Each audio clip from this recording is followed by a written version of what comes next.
Hi guys, welcome to another edition of the Matt Z Wrestling Show. This is going to be my review of Raw this past Monday, 30th of January 2012. I'm going to start real quick here. First thing that happened, John Laurinitis came out. Okay, we knew that later in this edition of Raw that he would be getting his job reviewed, and he seemed really nervous. His character, that was John Laurinitis, seemed really nervous. Like, don't know whether he was trying to portray that in his character or whether that was just sort of happening, but he was stuttering his words all over the place. But he did manage just to announce the Elimination Chamber match for Elimination Chamber, which I believe is the 19th of February, or is it the 29th, one of the two. CM Punk vs Kofi Kingston vs Dolph Ziggler vs The Miz versus R-Truth versus Chris Jericho, and that'll be for the WWE title. Then Punk comes out singing na na na na na na hey hey hey goodbye, and I think he's obviously singing that because he wants John Laurinaitis to get fired. He goes basically bashes John Laurinaitis, calls him goofy, calls him clown feet, all that stuff that he normally calls him. Then Daniel Bryan comes out and he does that thing where he just chants yes, yes, yes because he's got the World Heavyweight title. I don't understand why Jerry Lawler's trying to put Daniel Bryan over and Michael Cole's like... I know Michael Cole didn't like Daniel Bryan while he was a face because he's obviously trying to promote heels.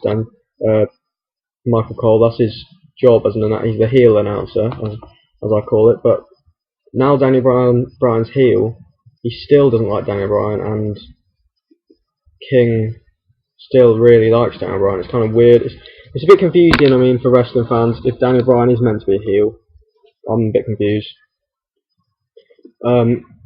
Daniel Bryan and CM Punk have quite a good sort of segment, promo thing, and Daniel Bryan, they end up shaking hands at the end. Daniel Bryan goes on about how he's a vegan and stuff like that. I find it quite a good segment. I mean, that's probably the best segment I've seen with Daniel Bryan in. I mean, normally he lacks charisma quite a bit, but no, you know, give him his credit. That promo was quite good.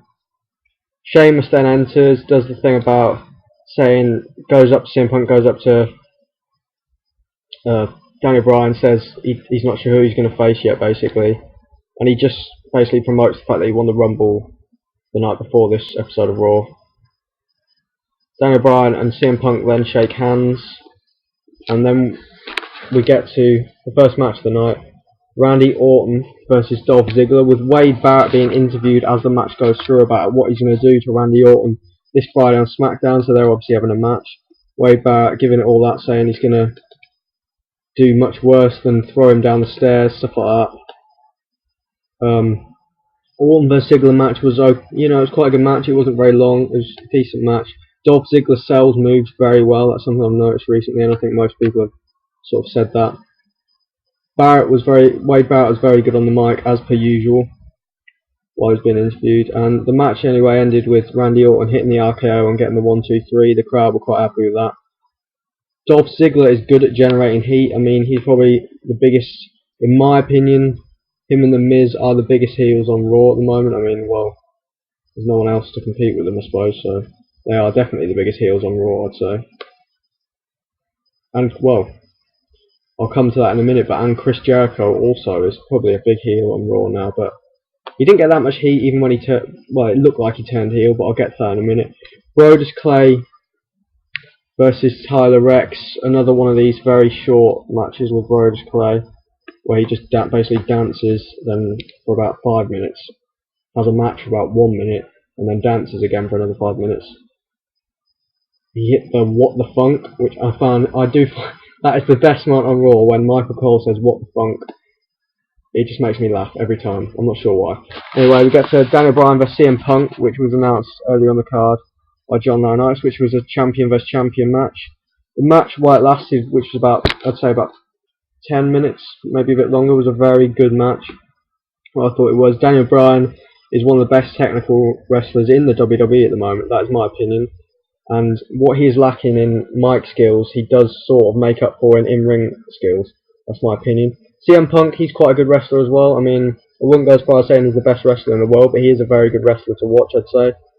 And what makes him probably such a good wrestler is he's obviously good on the mic, which is something Daniel Bryan is not. I mean, if Daniel Bryan was good on the mic, I think Daniel Bryan would be sort of at CM Punk's level, but obviously he's not. Anyway, Jericho interrupted the match first by throwing Bryan out, which got CM Punk disqualified, and then Jericho hit the codebreaker on CM Punk,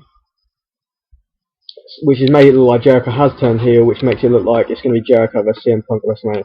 I'm sorry, when I say Jericho's turned heel, he hasn't turned heel, he's always been a heel. It's just we assumed he was a face because of the return. I mean, normally when superstars return, they're often faces, but he is in fact a heel. We have found that out. It looks like he is anyway, because he did attack CM Punk. So Daniel Bryan won by DQ. He went out celebrating as if he'd won a grueling match, which he made it look like he had just overcome the odds and won, when in fact he just got the other guy disqualified.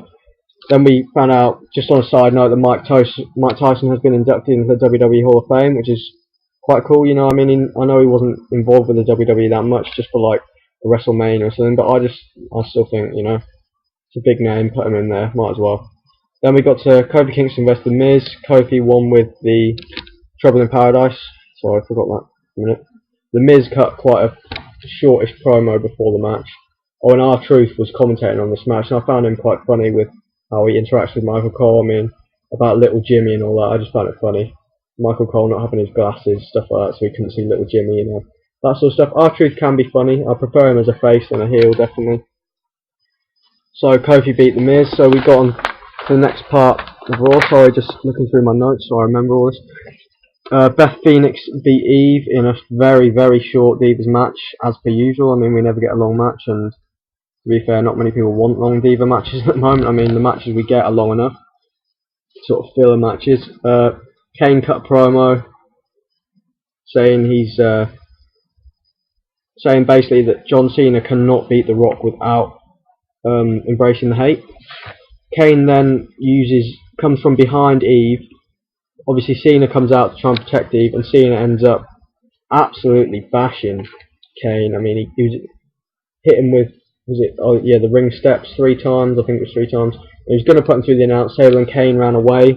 This is the first time Cena has got the upper hand on Kane, and Cena did seem to embrace the hate a bit while he was attacking Kane, but he didn't turn heel or anything, obviously, but he just embraced the hate a bit, sort of thing. But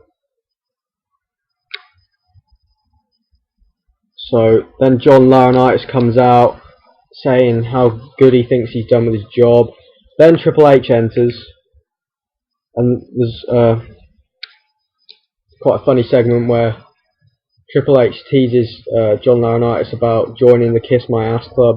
John Laurinitis actually puts chapstick on his lips, so he's clearly prepared to. Triple H then, like I thought he was going to, announces that this was just a joke, he didn't really want him to, and the whole crowd basically laughed at John Laurinitis. And then just as Triple H, this is the main part of this Raw, I believe, yeah. I mean, this is the end part, I'm just checking there's no other things I can just talk about this for a minute now. Yep, this is the main, so basically what happens now is Triple H goes to John Laurinitis. Basically he says, I don't believe you've done the right job, and just as he's about to say, he goes, I relieve you from your, and then just as that happens, we hear the Undertaker's famous gong music, the gong at the start, and then his music hits. The Undertaker comes out, and basically he comes out of the ring, he doesn't say anything, it's a stare down with him and Triple H. Eventually the Undertaker looks at the WrestleMania sign above the ring as if to say, we're fighting again at WrestleMania. As if to say that. And Triple H doesn't look at the WrestleMania sign, which is telling. I mean, I still think Undertaker's going to face Triple H at WrestleMania, but Triple H did not look at the WrestleMania sign. All he did was pat the Undertaker 3 times on the shoulders and walk out, and that was it. But Undertaker clearly wants a WrestleMania match. I do believe there will be a WrestleMania match, Undertaker versus Triple H, but we'll have to wait and see. Anyway, so, and it's also looking like, obviously, Jericho versus CM Punk at WrestleMania, due to Jericho obviously attacking CM Punk. That sets up a feud. Also, on a side note, this Friday SmackDown should be quite good because Randy Orton is facing Wade Barrett, which I've already told you, but I just thought I'd tell you again. And also, we're going to hear who is going to be in the SmackDown Elimination Chamber, as we already know who's in the Raw Elimination Chamber. Okay. Thank you for watching this review. I hope you've enjoyed it. I hope you enjoyed this episode of Raw. I mean, it was a decent episode of Raw. There were couple of decent matches. I mean, Bryan versus Punk was quite entertaining. Dolph Ziggler versus Randy Orton wasn't bad. The return of the Undertaker obviously made it a lot more entertaining. There were a couple of funny segments. I mean, overall, good Raw. So thanks for watching, guys. I hope to see you on my next review, which will probably be this Friday on SmackDown, or I might make a video before then. We'll see how it goes. So thanks for watching, guys. See you soon.